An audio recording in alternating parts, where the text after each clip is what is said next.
Episode 47. Shocking Everyone. Even after a personal confirmation with Jake, Rick took quite some time to calm down. After all, Jake's achievements were simply too shocking. Accomplishments like that could make him the greatest among all the geniuses the Ville country had seen in 1,000 years. It was the Hampton family's honor to have such a genius born into their family. Consequently, it was Rick's pride to be born in the same family as such a genius. Thinking of this, Rick quickly waved toward the Hampton family disciples standing guard at the side, ordering, "All of you, come over here!" All the Hampton family disciples standing there had also heard Jake and Rick's conversation.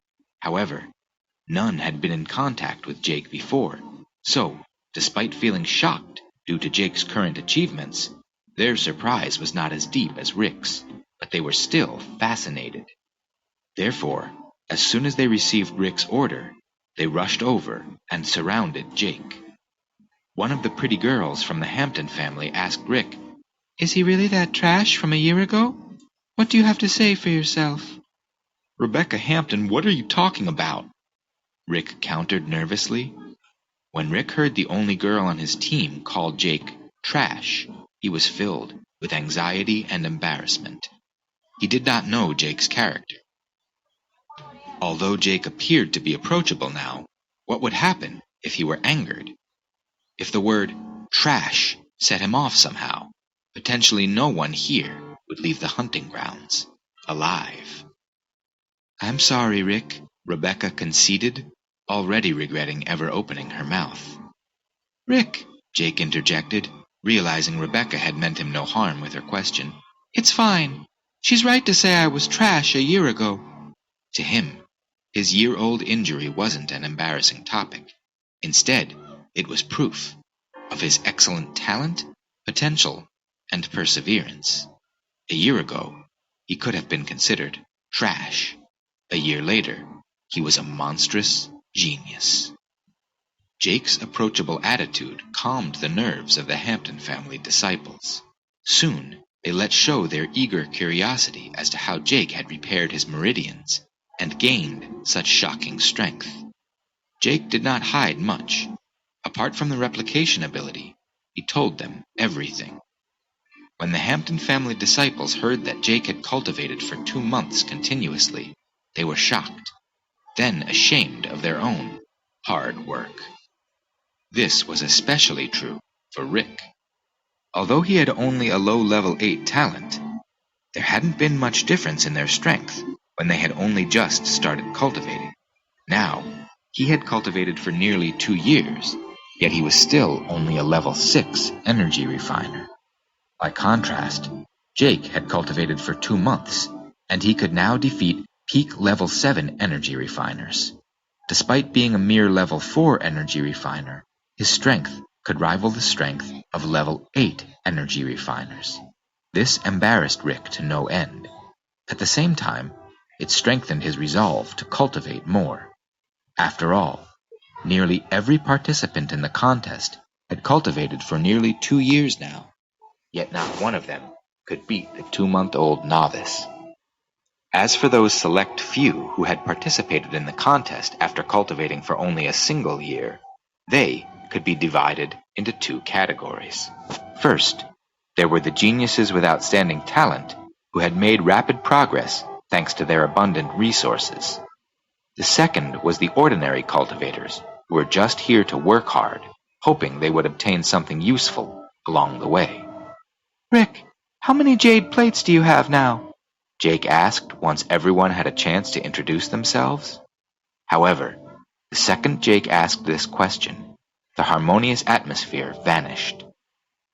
Seeing the depressed and disgruntled expression on everyone's faces, Jake immediately recognized they had misunderstood him. However, before he could explain, Rick laughed and took out 5 jade plates and handed them to Jake. "Jake, I only have 5 jade plates in my hand. I will give them to you now. This will increase your chances of getting the champion spot." Jake didn't take the jade plates. Instead, he took out his jade plates and gave 5 of them to Rick, explaining, Rick, you misunderstand me just now. I didn't ask that so I could take your plates. No, I just wanted to give you mine. What do you mean? Rick asked, confused as he took the 5 plates, thinking about the fact that the Hampton family hadn't won the contest for the last 15 years. Now that they finally had a genius like Jake, he believed they had to do everything to help him get first place. If the Hampton family didn't seize this opportunity to win the championship, they should forget about ever getting any more chances, for no one knew how strong Jake, with his talent, would become a year from now. Perhaps he would become too mighty to be interested in small contests like this one. Rick, with my current strength, it shouldn't be difficult for me to collect more jade plates, Jake encouraged, putting away his remaining 14 jade plates. Since I'm going to win anyway, I thought why not help the Hampton family get more benefits this time? Okay, Rick replied, nodding his head blankly as he put away the 5 plates Jake had given him. Every year, the hunting contest decided what percentage of the annual profits each family got. Every year, before the contest started, the royal family automatically kept 10% of the profits, while the other families received a portion of the remaining profits, prorated according to their ranking. All families finishing in the top 10 received at least 10% of the remaining profit. Now that Rick had 10 plates, he was guaranteed a spot in the top 10. If he could get some more before the end, he could complete the contest with an even higher ranking. Then there was Horace, a level 7 energy refiner. Currently, he was leading the largest group of the Hampton family disciples. Jake was sure that Horace could also obtain a spot in the top 10. This way, the Hampton family would probably become the biggest winner of this hunting contest.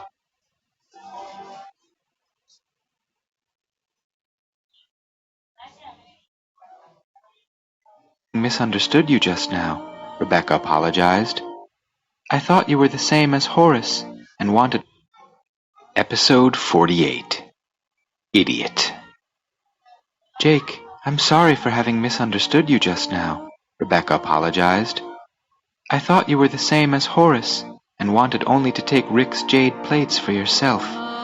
Jake waved his hand. It's okay, Rebecca. Don't worry about it. Rebecca, who was 10 days shy of her 18th birthday, had curtsied as she apologized, inadvertently divulging a view of her chest, which Jake noticed, feeling immediately entranced before coming to his senses and quickly diverting his gaze. Fortunately, no one noticed, which made Jake sigh secretly in relief.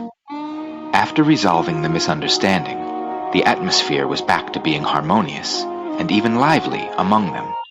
Now completely recovered from the backlash, Jake stood up, cupped his fists, and proclaimed, Fellow Hampton family disciples, I will collect jade plates more aggressively now, so I must take my leave from you at this time. Rick was already a peak level 6 energy refiner, and the others were strong as well. If they didn't encounter a level 7 energy refiner, like Henry Hobb or Lance Harrington, they could travel freely. As for Henry and Lance, Jake was sure they were already at the platform, so they wouldn't pose any threat to the Hampton family group. Now, Jake could devote his entire focus and strength to securing more jade plates. All right, be careful, Rick replied, knowing his group of disciples couldn't offer Jake any help in his quest, and therefore in complete agreement with Jake's choice to leave them. Taking his leave, Jake rushed toward the center with all his strength. Though he was only a level 4 energy refiner, his strength was akin to that of a peak level 7 energy refiner. Perhaps even a level 8 energy refiner wouldn't be a match for him if he combined that strength with the Force. Be it contests or strange beasts, no one could stop Jake. If they didn't provoke him, he would ignore them and pass. However, if someone challenged him, they would be no more in this world a minute later. With these tactics, Jake arrived near the center in half a day instead of the entire day he had anticipated. When he was still 5 miles away, he stopped and checked his surroundings. It was time to do something big. On his way to the center, apart from stopping to destroy some offensive fools, Jake would also stop to save contestants who were on good terms with his family. It was thanks to one such contestant that Jake learned some important information, which is that the Harrington family group, led by Lance, had left the area not long before, and should therefore still be close by. With only 1 day left in the hunting contest, 80% of the jade plates were in the hands of the 4 big families. Among them, the one with the most jade plates wasn't Henry, Noha, or Horace. It was Lance. Henry was strong, but he was too proud and would never attack the weak. Noha was resourceful and liked to use schemes, always wanting to gain the most while spending the least. So Jake was sure Noha would wait until the last day of the contest before making his move. From this, Jake concluded that neither Noha nor Henry would have many plates on them. Lance, on the other hand, was different. His insidious personality made him shameless to the point that even snatching some level 3 energy refining weakling's plate wouldn't be beneath him. Among the participants in the competition, if one was asked who had killed the most during the contest, they would point to Lance. Jake wanted nothing more than to be champion of the contest, but if he were to search for jade plates one by one, he was sure to run out of time while simultaneously offending many families. Since that was the case, Jake determined the best course of action was to find someone with many jade plates, and this participant was Lance. Even without the jade plates, the unresolvable hatred between the Hampton and Harrington families was enough motivation for Jake. He had to take this opportunity to either seriously injure Lance or kill him. From what Jake had learned from the contestant he had saved, he could easily calculate where Lance and his fellow disciples were. At first, Jake looked around but did not find any trace of them. Then, closing his eyes, Jake listened carefully to the surrounding sounds and heard a faint groan coming from the northeast. He immediately headed in that direction. Soon, he stood next to the groaning contestant, immediately recognizing him as Benedict, a peak level 9 talent and fellow Hampton family disciple, who was an ordinary talent but related to the 6th Elder.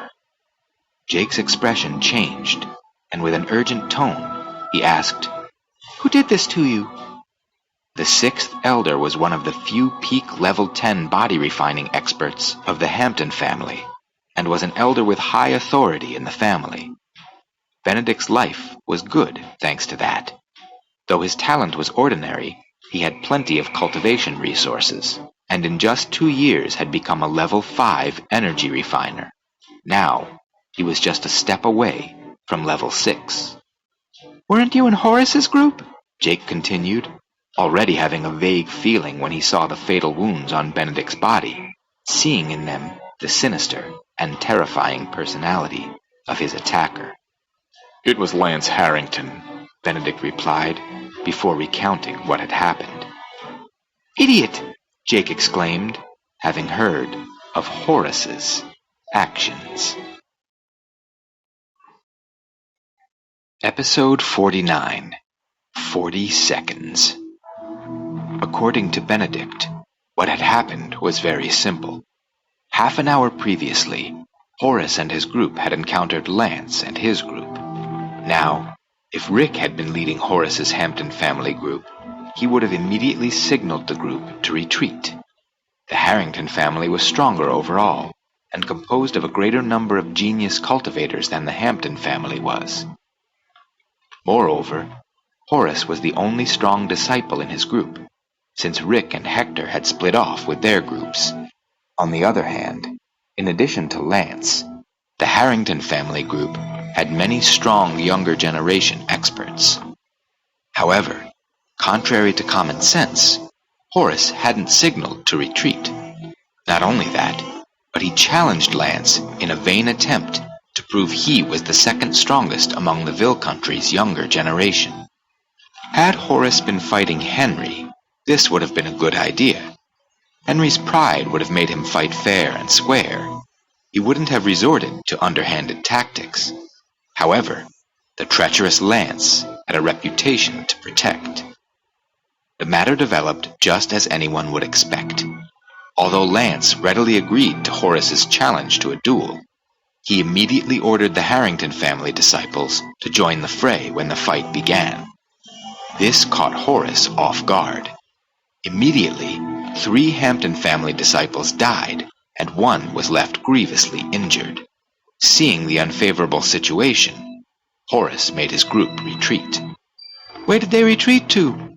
Jake asked anxiously, considering the difference in strength between the two parties, afraid everyone from that Hampton family group would die apart from Horace. "There." Benedict struggled to raise his hand as he pointed. "Thank you," Jake said as he retrieved a few bottles of healing medicine that he had taken from other cultivators. "Don't worry. Take this, and you shall live." After Jake gave him the medicine, he left in a hurry. As Benedict watched, he was stunned by the sheer velocity at which Jake ran. He asked himself, "Since when did the Hampton family have such an expert?" Jake, who was moving at full speed, found an increasing number of Hampton and Harrington family corpses as he moved toward where Benedict had pointed. Sadly, the Hampton family corpses made up the majority. When Jake saw this, his anxiety reached its limit. His speed, combined with the movement technique, was already astonishing. The pressure, it seemed, was forcing his movement technique to the next level. Regardless of the cultivator's rank, lower, middle, and peak, all martial skills could be divided into 4 levels according to the cultivator's degree of mastery of them: beginner, minor success, great completion, and perfection. When Jake had been just at the beginner level, he could barely use the movement technique. But now, his proficiency was showing signs of breaking through to minor success. Soon, he could hear Horace and Lance fighting. Jake once again increased his speed and moved forward 1,000 yards. There, he saw them. Of the 52 disciples total across all the Hampton family groups, Hector had 4 with him, Rick had 7 people, Jake had none, and Horace had 37. But there were only 7 left in Horace's group now, representing the most serious loss the Hampton family had suffered in the past 10 years. What Jake didn't know was that Hector, who was ranked second in the Hampton family's younger generation, had also died at Lance's hand. But what Jake did see infuriated him and invoked an uncontrollable killing intent. Jake unsheathed his steel blade and roared, "Die!" as he charged straight into the battlefield, where he unleashed total annihilation, leaving a volley of corpses in his wake. Jake's saber technique was suitable for one-on-one fights, so it didn't help him in a group fight. However, he had the strength of a peak level 7 refiner, so he could still use that saber technique to forcefully cleave multiple opponents. It was like driving a blunt butcher's knife through human muscles, tendons, and bones with raw power alone. Moreover, even the strongest Harrington family disciple here was a mere level 6 energy refiner. When faced with Jake's powerful attack, they were cut down like vegetables. Jake's rage-filled attack claimed the lives of 7 Harrington family disciples and left 3 grievously injured almost instantly. Those 3 injured disciples weren't even the attack's target. The aftershock is what had injured them. His attack was powerful. It stunned not only the Harrington family disciples, but also the Hampton family disciples. However, Jake was very dissatisfied. Getting distracted while being in the middle of a battle showed just how immature and unprepared these disciples were. In a life-and-death battle, getting distracted was akin to courting death. I'll have to talk to the patriarch about this once I return. Jake was the only one who had such thoughts. After all, anyone else would have been shocked if a mere level 4 energy refiner killed 7 and injured 3 cultivators only seconds after joining a battle. Had the Hampton and Harrington family disciples not been stunned, then that would have been strange. When the remaining Harrington family disciples saw their 7 dead and 3 injured comrades, they became furious and rushed toward Jake. As he looked at the torrent of cultivators rushing toward him, he sneered and raised his blade to meet them. Their combined strength wasn't even enough to make him go all out. However, when he saw the injured Hampton family disciples, he did so anyway. With Jake's full strength, plus the modified saber technique, plus the force, plus the movement technique, Jake killed at least one person with each slash, working, as he had already done, from the strongest to the weakest. Under Jake's saber technique, even the last level 6 energy refiner didn't last for long before he was cut in half by the steel blade. Within just 40 seconds, the Harrington family group was down 40 disciples. Of the ones who remained, there were only 4 level 4 energy refiners left. Jake decided not to kill them, or the 3 injured Harrington family disciples. Instead, he left them to the Hampton family disciples, who had suffered a great loss due to them. Looking at the Hampton family disciples' faces as if they were about to carve a pig, the Harrington family disciples' faces turned pale. Fortunately for them, though, the Harrington family's main force arrived just at that moment, preventing the remaining Hampton family disciples from attacking.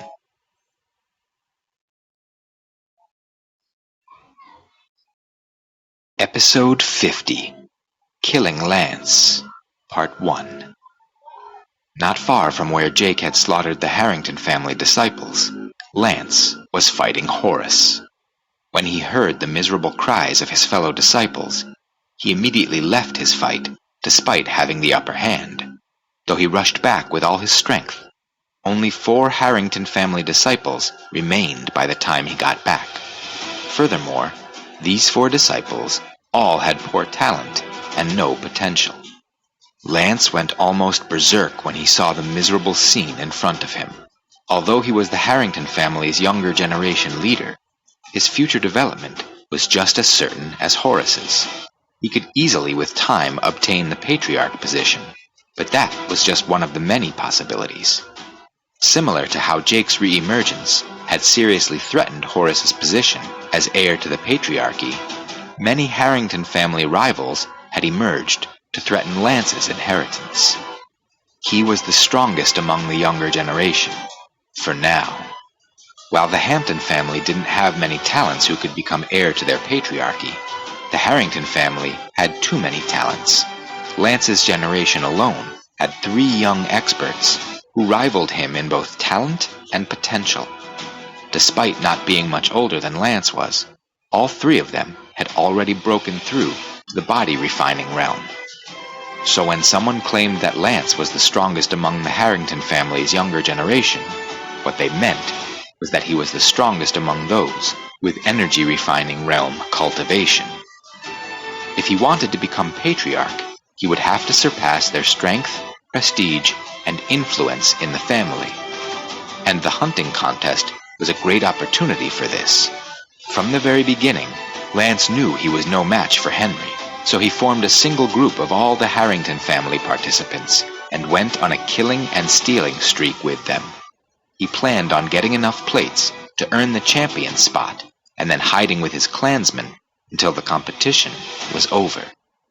Over the past 10 years, the Hampton family hadn't been the only family to have never won the champion spot.